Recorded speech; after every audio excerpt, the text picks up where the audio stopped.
Welcome to Total Politik, jumpa lagi bersama gua Ari Putra dan kali ini kita ingin melanjutkan diskusi sebelumnya yang sangat menarik di mana narasumber-narasumber di Total Politik menjelaskan bagaimana gagasan-gagasan besar dari Bung Karno yang hendak diwujudkan gitu di dalam bangunan-bangunan yang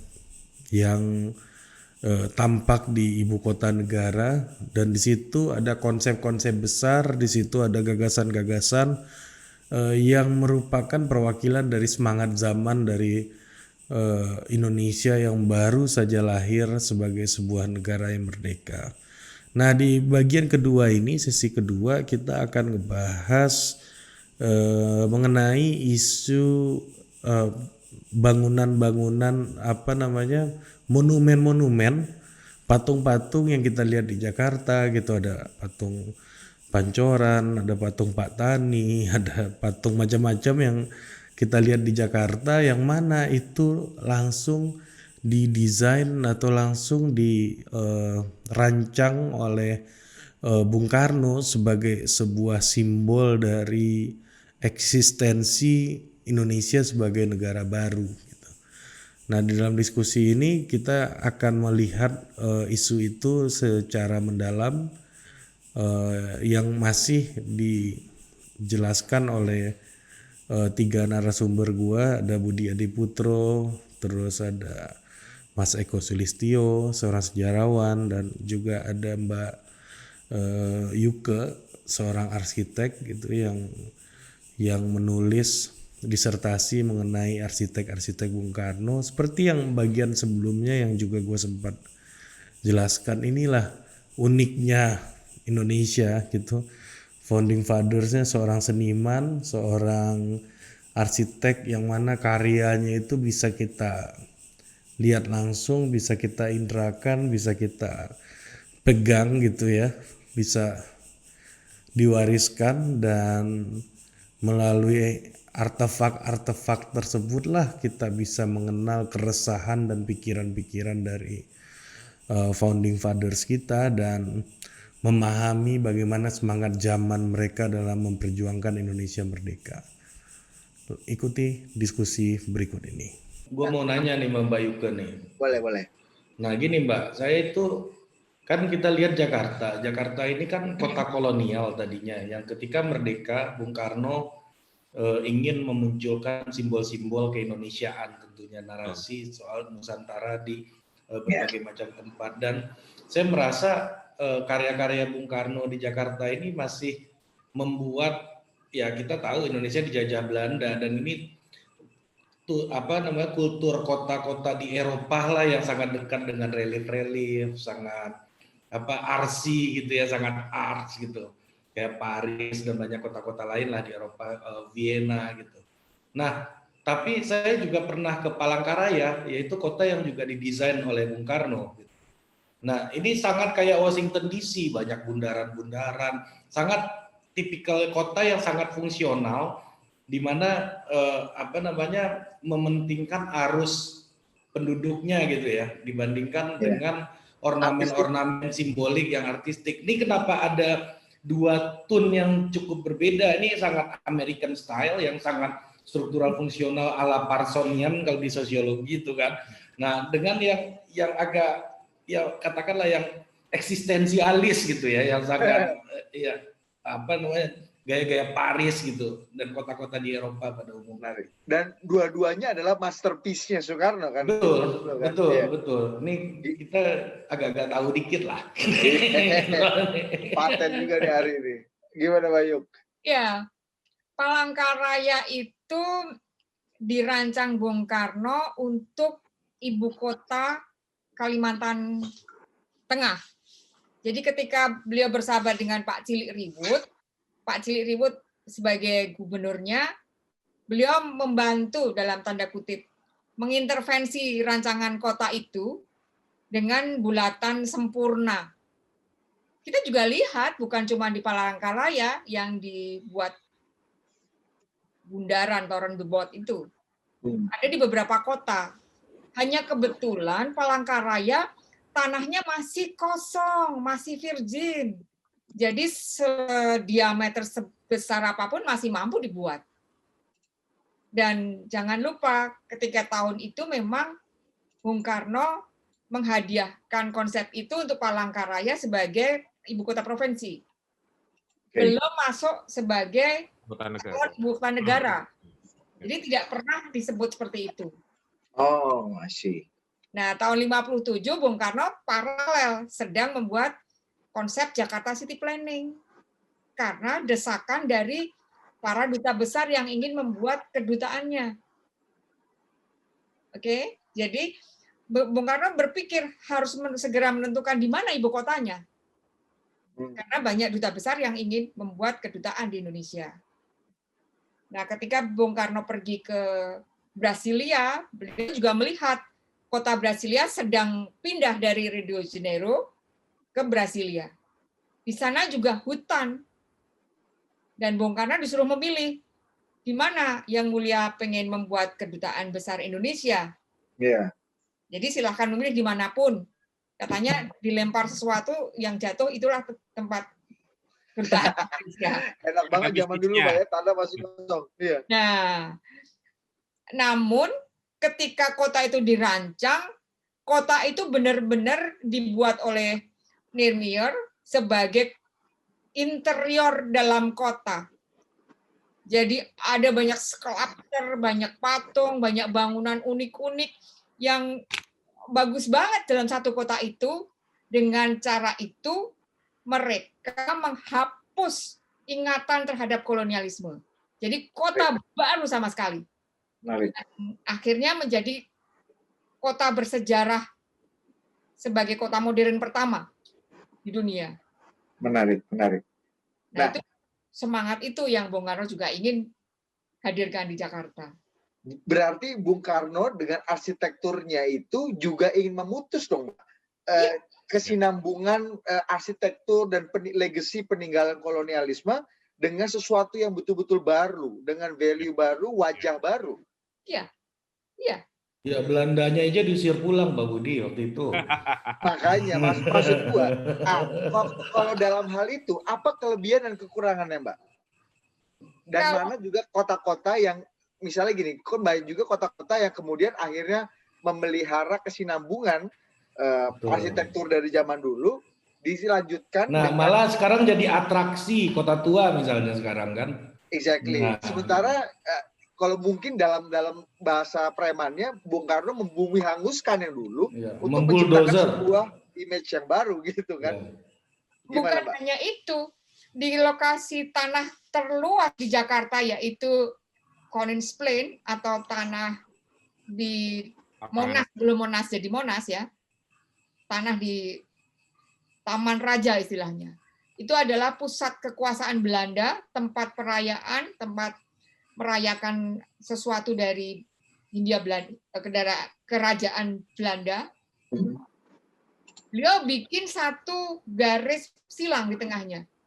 Dan di tengahnya dibangunlah Tugu Nasional. Jadi seperti Konings Plain coret. Paham ya? Jadi replace dengan ide baru. Jadi inilah eranya Indonesia baru, bukan lagi milikmu. Jadi ada dendam dan kemarahan juga di situ, Mbak ya? Ada dendam dan kemarahan juga di situ ya? Nah, ini seperti ini nih, kita lihat nih. Ini, Mbak ya? Iya, dulunya kan kosong, tanah kosong. Emancipating, Pak Budi. Inilah retorika. Ini retorikanya, kita biasa mendengar retorika Bung Karno dalam pidato. Nah, inilah ornamen-ornamen pidato punya Bung Karno kan juga ornamen seperti halnya arsitek yang beliau desain gitu. Dan termanifestasikan dari bangunan-bangunan ini gitu. Ornamen, banyak ornamen kayak tadi itu kan. Tidak ada panas yang terlalu, tidak ada dingin yang terlalu. Itu kan ornamen gitu. Iya, bahasanya bahasa sastra. Ya, ornamen. Nah, memang dalam pembangunan kota itu memang dari dulu berarti musuhnya itu RCTI ini ya. Lu tahu nggak RCTI? Apa tuh? Rombongan Calo Tanah Indonesia. Iya. Benar. Tapi positif negatifnya apa, Mbak? Kalau melihat, dan ada nggak kota yang misalnya tetap bisa meninggalkan kegelapan masa lalu penjajahan, tapi dia juga tidak memutus gitu? Ya banyak, sebenarnya banyak kota yang melakukan itu karena ada kesadaran dari kota tersebut untuk menyandingkan keduanya. Nah, kesadaran di Indonesia mungkin sedikit terlambat karena Undang-Undang CB itu baru ada 91. Betul. Ketika banyak hal sudah dihancurkan. Sadar belakangan gitu ya? Ya, tapi memang Bung Karno inginnya memutus mata rantai kok. Iya. Jadi ya nggak bisa disalahkan juga karena nanti akan dianggap itu menjadi kendala utama yang memberi handicap kepada bangsa Indonesia. Ya. Jadi ada satu kata-kata yang ingin disampaikan melalui pemutusan mata rantai itu dalam bentuk visual gitu. Ya. Makanya yang paling mudah diingat adalah Taman Wijaya Kusuma yang lokasinya ada di depannya Masjid Istiqlal. Itu diaturkan benar-benar sama Bung Karno untuk menjadi lokasi Masjid Istiqlal. Oh, I see. Menarik. Jadi ini apa namanya, mazhab sendiri gitu ya. Dan tidak ada tiang Doria atau tiang Eropa yang tertinggal atau menjadi ide baru di bangunannya Bung Karno. Oke. Kalau istana-istana kan hanya peninggalan ya, lain lagi. Ya. Nah, Mbak Yuka, kita masuk yuk ke satu persatu, kita bahas, siapa tahu ada cerita-cerita dan makna-makna di balik arsitekturnya Bung Karno. Boleh, Ri ya? Kita bahas satu persatu kali ya, menarik nih, supaya kita juga, Pancoran tuh ini tuh artinya. Oh, lapangan banteng tuh ini tuh maksudnya. Ini gue mau pengakuan dosa nih. Pertama kali gue nyampe Jakarta dari Padang, dari Bukit Tinggi itu. Ngelihat Tugu Pancoran ini, lu tahu nggak gue ingat apa, Bang? Apa? Gue ingat Hitler. Gitu. Bukan apa-apa, kita nggak tahu maknanya apa gitu loh. Nah, oke. Pablo, gue serahkan kepada Anda untuk memunculkan gambar-gambar yang kira-kira menarik untuk Mbak Yuke dan Mas Eko bahas. Dari mulai ini dulu deh, ya seperti yang tadi Ari udah ngomong nih, Pancoran. Ini namanya patung Dirgantara ya Mbak ya, kalau nggak salah ya? Iya, Dirgantara. Ada cerita nggak nih Mbak Yuke, Mas Eko? Mungkin ini Bung Karno juga kan? Sebelum dicerita, saya nambahi sedikit soal tadi. Makanya sebenarnya meletakkan karya-karya arsitektural era Bung Karno itu penting untuk untuk membuat semangat nasional itu bergelora. Yaitu yang disebut nation pride atau kemudian nation and character building. Nah, sehingga di sana ada aspek yang disebut tadi sudah disampaikan dekolonialisasi dalam ruang arsitektural. Yeah. Nah, itu juga semangat itu adalah semangat zaman. Karena era-era itu, era-era tahun 50-an, tahun 60-an, itu memang kita melakukan, bangsa Indonesia waktu itu sedang menggelorakan semangat dekolonialisasi itu. Nah, misalnya pada aspek, kita tahu muncul tahun 57 soal, awalnya klaim soal deklarasi Juanda tahun 57. Jadi wilayah Indonesia yang wilayah perairan Indonesia yang hanya diakui 3 mil laut waktu itu kemudian diklaim kemudian diperjuangkan dan sampai perjuangan itu sampai tahun 82 baru kemudian terlaksana dengan diterimanya prinsip archipelago state ya. Negara kepulauan menjadi dasar dari hukum internasional. Nah, sehingga kemudian wilayah Indonesia itu bisa mungkin 3 kali lipat dari sejak diproklamirkan oleh pada tanggal 17 Agustus. Nah, itu semangat dekolonialisasi itu tercermin juga dalam wujud tadi city planning, Jakarta city planning dan sebagainya. Nah, itulah yang karakter yang kuat di dalam visi Bung Karno. Gitu, dekolonialisasi ya. Memutus mata rantai, meskipun kalau menurut Mbak Yuke ada negatifnya nggak Mbak? Ya tentu saja. Apakah terlalu mahal kah? Apakah tidak efisien kah? Justru malah atau gimana? Ada negatifnya nggak? Kalau itu udah bicara hal-hal indah-indahnya. Kalau dari sisi value at all cost dilakukan. Tapi kritik selalu ada bahwa seolah-olah hanya bergagah, mercusuar. Yeah. Tapi Bung Karno, I don't care. The show must go on.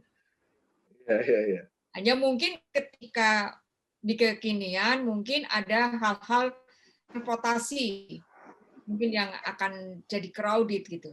Jadi menciptakan jalur-jalur baru itu agak sulit kan ketika semua titik menjadi menarik gitu ya. Jadi semua jadi landmark kan, titik-titik baru kan, sehingga konsentrasi baru itu membutuhkan satu mobilitas yang mungkin akan mempengaruhi transportasi. Yeah.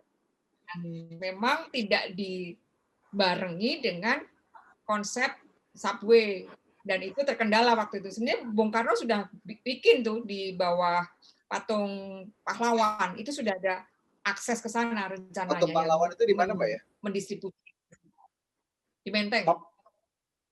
Yang mana sih, Mbak, patung pahlawan tuh? Nah, lu nggak tahu kan, Ri? Tahu nggak lu patung pahlawan di mana? Nggak tahu gua. Mungkin banyak orang anak-anak muda sekarang juga nggak tahu, Mbak, di mana patung. Mungkin nggak tahu nama patungnya yang mana gitu namanya. Kayak ini di Dirgantara gua nggak tahu, yang tahu Pancoran kan. Patung pahlawan itu ada di Taman Menteng yang pas kita kalau memutar dari Gambir mau ke arah Gambir. Depan Hotel Arya Duta. Oh, patung Pak Tani, Mbak? Iya, Pak Tani. Ya, patung Pak Tani. Oh, itu kan namanya patung pahlawan. Iya, benar. Oke. Kita bahas dulu deh. Satu persatu, kan menarik kan, Ria? Mbak Yuka ini pasti punya ini gudang sejarah nih. Menarik. Nah, kalau patung Dirgantara atau patung Pancoran ini, Mbak? Kalau patung Pancoran itu sebenarnya patung yang terakhir Bung Karno lihat setelah beliau dirumahkan. Oh. Jadi beliau dirumahkan kan di Wisma Yaso. Patung Pancoran ini ditunggu-tunggu oleh Bung Karno. Kapan dipasang? Katanya ke Pak Edi. Pasangan. Meskipun ketika itu mungkin dana sudah sangat tidak di tahun-tahun 65, 66 gitu. Pak Edi sudah merakitnya, tapi untuk mendirikannya kan dia belum sanggup gitu. Dan akhirnya mulai dirakit tuh. Yeah. Ketika Bung Karno sudah di Wisma Yaso sempat melihat, dan kemudian di saat terakhir Pak Edi justru yang melihat Bung Karno. Dalam tanda kutip ya, melihat adanya iringan-iringan orang yang dari Wisma Yaso kan terlihat. Dari atas, Pak Edi lagi di atas, sedang merakit di atas, dia melihat kok banyak sekali iring-iringan di Wisma Yaso. Ternyata itulah dikabari Bung Karno sudah Bung Karno meninggal. Dan Pak Edi segera turun untuk masuk dalam iring-iringan itu menuju ke Blitar. Jadi itu patung yang belum sempat Bung Karno lihat secara utuh. Iya. Apa maknanya apa nih, Mbak? Kenapa Bung Karno pengen sekali ada patung Dirgantara bercokol di sana? Dan secara arsitektur, kalau kita lihat ini kan nggak tegak lurus ya, Mbak ya. Ini agak liuk gitu kan, dan tingkat kesulitan dan ininya juga pasti lebih tinggi dibanding patung Selamat Datang yang ada di belakang saya. Ya, jadi Bung Karno ingin memastikan bahwa kelak Indonesia itu memiliki modernitas melayang, impian yang melayang. Jadi Indonesia yang baru, Indonesia yang mampu berteknologi tinggi. Ibaratnya seperti seorang yang sedang terbang atau Gatot Kaca gitu ya. Jadi sebenarnya Bung Karno meminta Pak Edi seperti Gatot Kaca Mentolo. Jadi konsepnya adalah konsep terbang ya. Tapi dalam manusia biasa yang diwujudkan seperti itu, bukan dalam pewayangan. Nah, mengenai statunya atau pedestalnya itu dibuat Pak Sutami dengan kegenitan teknologi yang mampu dicapai oleh orang Indonesia. Dan Iya, iya. itu sebagai bundaran juga dulunya, jangan salah. Oh, Bundaran Pancoran sebelum ada jalan layang. sebelum ada tol itu, Mbak ya? Sebelumnya lagi, jadi ada bundaran lagi tahun 70-an itu masih kelihatan. Oke, I see. Itu Patung Dirgantara. Kita geser ke monumen yang lain. Sebelum nanti kita bicara hal filosofi lahan ini tadi nih. Ini Patung pahlawan. Pahlawan nih, Bro. Ya. Ini banyak dipropagandakan sebagai wah ini petani megang senjata nih kayaknya nih simbol angkatan kelima nih, buruh tani yang dipersenjatai. Wah. Ini kalau waktu zaman kuliah tempat ngumpul mau demo nih di daerah sini. Iya. Tempat bagi-bagi nasi kotak ini. Apa, Mas? Cuma nggak bawa senjata kan? Iya, enggak, jangan. Kalau ini gimana Mbak Yuga? Ya, ini dibuat oleh manajer di tahun 64 diresmikan Bung Karno. Jadi terpajang tahun 64. Di pidatonya itu saya baca bahwa seperti ini. Saya sendiri yang membuat sketnya. Dan saya minta seniman di luar pagar. Bukan berarti saya tidak menghargai pematung yang sudah membuat Tugu Selamat Datang, patung pembebasan Irian, tapi saya ingin bangsa lain juga memberikan apresiasi kepada perjuangan bangsa Indonesia melalui monumen. Jadi lagi-lagi monumen ya, ini monumen pahlawan. Kemudian Bung Karno meminta Manisir untuk survei lah mungkin di Indonesia dan menggali bagaimana monumen itu tidak menggambarkan sosok pembesar seperti negara lain. Dia ingin bahwa pahlawan-pahlawan Indonesia itu sebenarnya rakyat jelata yang memperjuangkan Indonesia itu adalah wong cilik. Jadi ditafsirlah bentuk wong cilik tadi ke dalam sosok patung yang tegap dengan baju sesederhana itu, dengan caping dan kain kebaya dari sisi perempuannya. Dan ini mirip dengan yang ada di Sarinah. Tapi bukan berarti ini yang membuat patung dan relief di Sarinah ya. Iya. Tapi secara gestur atau secara gaya itu hampir mirip. Oke, itu memanggul senjata betul nggak Mbak? Betul. Kan itu simbolik ya. Oke, karena kalau dulu di pelajaran sekolah Mas kita dianggap itu tuh simbol PKI dulu. Gitu, beberapa guru juga sempat bilang gitu. Kan ini kan kita ini kan pendidikan Orde Baru, Bos. Iya, waktu baru-baru ini juga heboh kok di sosmed ini patung PKI. Nah, gimana Mas Eko? Mas Eko punya konteks Mas ini. Ya itulah sejarah kan selalu ditulis oleh yang menang. Ya, pemenangnya apa juga berbeda. Nah, tapi yang paling penting sebetulnya semangat zaman itu ya. Karena memang